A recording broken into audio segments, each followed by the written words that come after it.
Hello students, मैं अतुल कुमार शर्मा एक बार फिर आप सभी का अपने YouTube channel free chemistry by Sharma ji पर हार्दिक स्वागत करता हूं।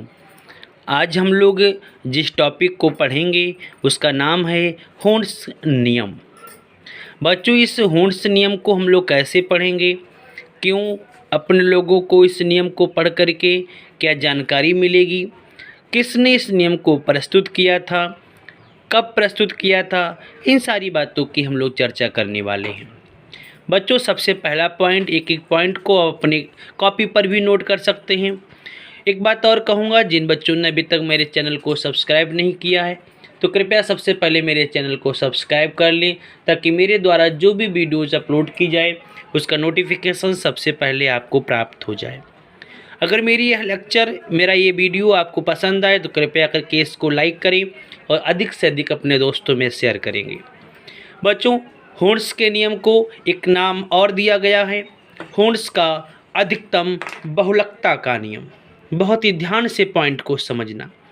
होर्न्स के नियम को होर्न्स का अधिकतम बहुलकता का नियम भी कहते हैं, और इस नियम के जो प्रतिपादन करता है बच्चों, वह जर्मन के रसायनज्ञ वैज्ञानिक फ्रेडरिक हुंड हैं। अगर आपसे पूछा जाए हुंड का पूरा नाम क्या है तो बच्चों मैंने आपके सामने लिख रखा है, फ्रेडरिक हुंड। कहाँ के रहने वाले थे?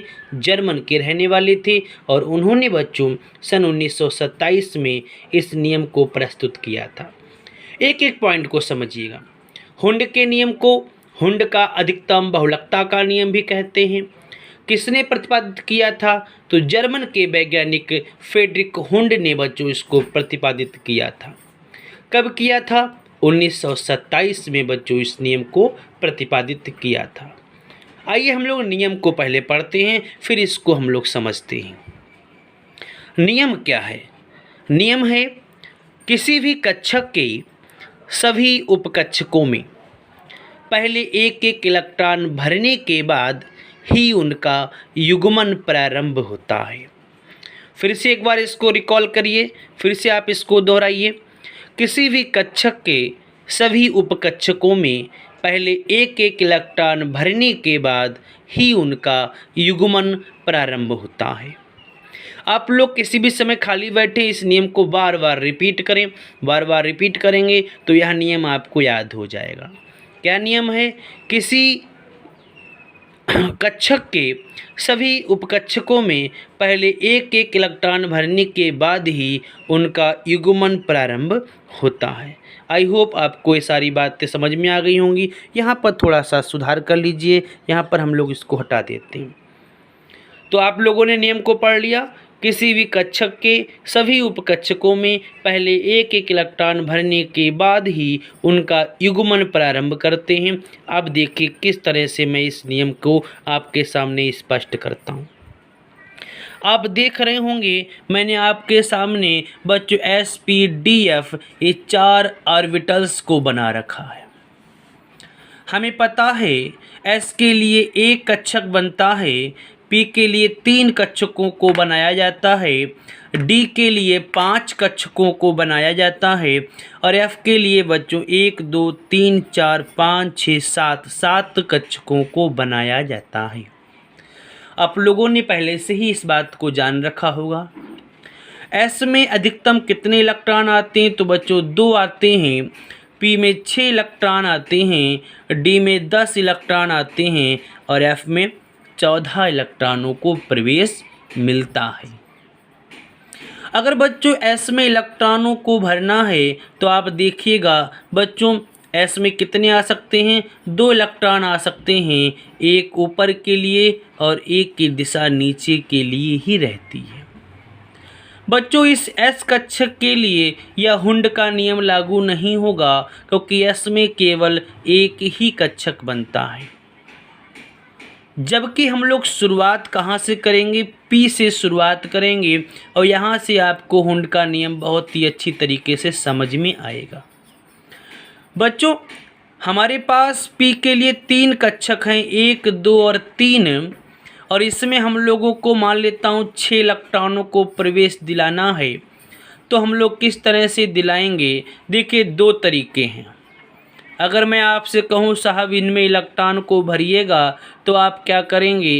इलेक्ट्रॉन 6 भरने हैं और एक में कितने आते हैं? 2 आते हैं। तो आप लोग क्या करेंगे? लो साहब 1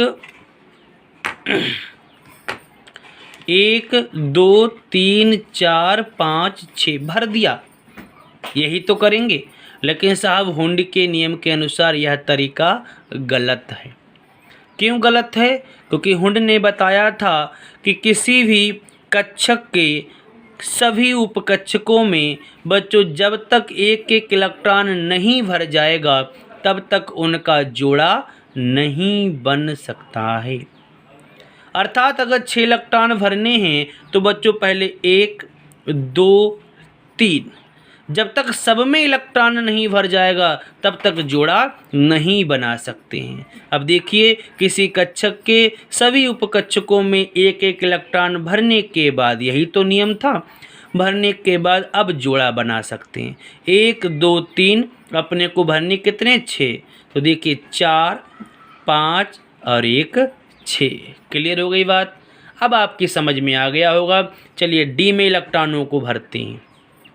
नियम ध्यान रखना, किसी भी कक्षक के सभी कक्षकों में जब तक एक एक इलेक्ट्रॉन नहीं भर जाता, 10 हैं 5 भर दिए, तब तक बच्चों जोड़ा नहीं बना सकते। और जब सब में एक एक इलेक्ट्रॉन हो जाएगा फिर हम लोग जोड़ा बना सकते हैं। देखिए 5 भर दिए, 6 7 8 9 और 1 10।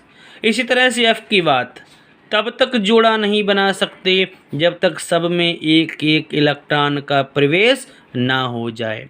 7 हो गए, अब देखो प्रवेश हो गया, अब जोड़ा 8 9 10 11 12 13 और 1 14। तो क्लियर हो गई होगी बात। किसी भी कक्षक के सभी उपकक्षकों में पहले एक एक इलेक्ट्रॉन भरने के बाद उनका युग्मन बनना प्रारंभ हो जाता है।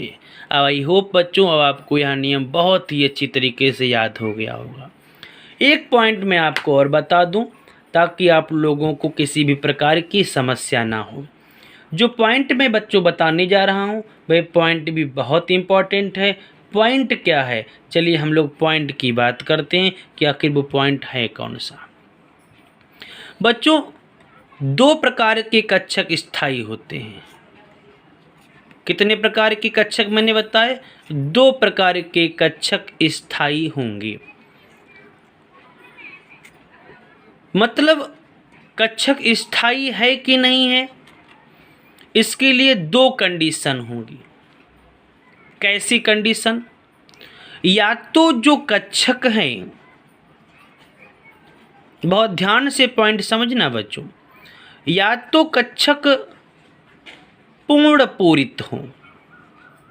अभी मैं बताऊंगा अभी पूर्ण पूरित क्या है। या तो कक्षक पूर्ण पूरित हों या फिर कक्षक कैसे हों? अर्ध पूरित हों। बात क्लियर हो गई। 2 प्रकार से कक्षक स्थायी होंगे, या तो कक्षक पूर्ण पूरित हों या फिर कक्षक अर्ध पूरित हों। तो पूर्ण पूरित का मतलब क्या है बच्चों? मैं आपको बता दूं, पूर्ण पूरित का मतलब पूर्ण रूप से भरे हुए। पूर्ण रूप से भरे हुए। अगर कक्षक पूर्ण रूप से भरे हुए हैं तब बच्चों वह कक्षक स्थायी होगा, या फिर बच्चों पूर्ण आधे भरे हुए।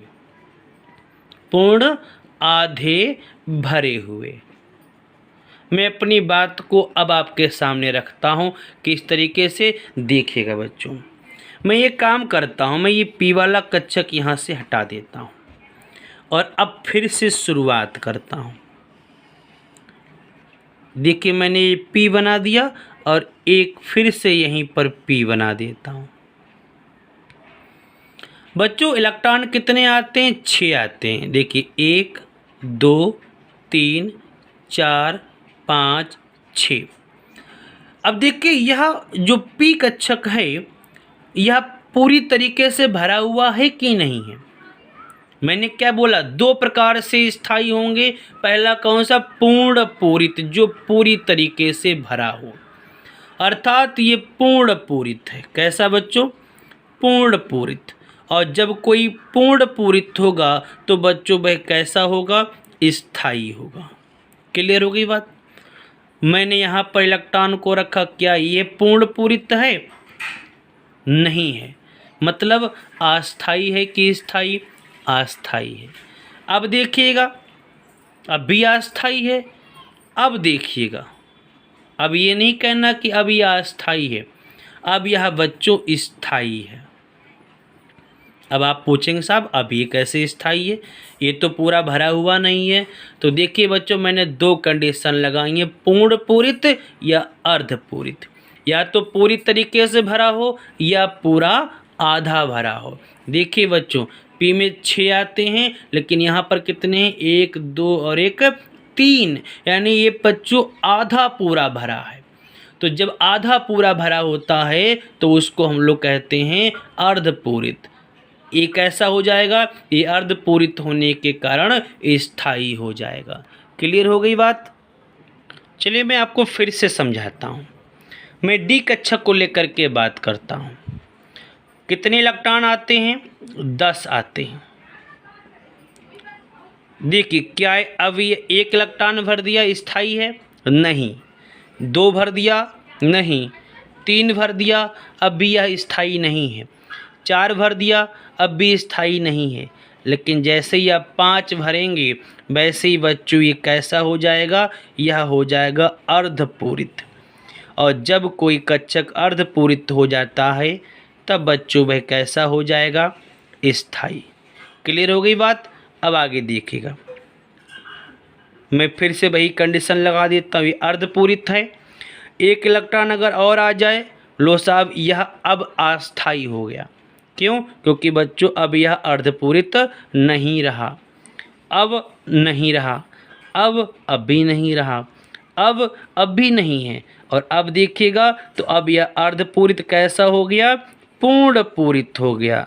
तो मैंने बोला अगर अर्धपूरित है तब स्थायी है, और पूर्ण पूरित है बच्चों उस कंडीशन में भी स्थायी होगा। तो आई होप आपको आज का वीडियो पसंद आया होगा।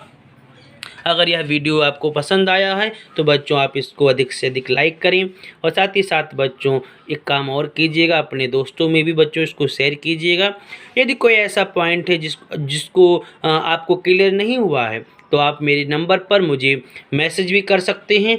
मेरा नंबर आप नोट कर लीजिए 9368623512। आप किसी भी समय इस नंबर पर मुझे कॉल कर सकते हैं। मैं आपके आंसर को आपके सामने बिल्कुल पूरी तरीके से स्पष्ट कर दूंगा। चलिए मैं नेक्स्ट वीडियो में आपको फिर मिलता हूं। तब तक के लिए घर पे रहिए, सेफ रहिए।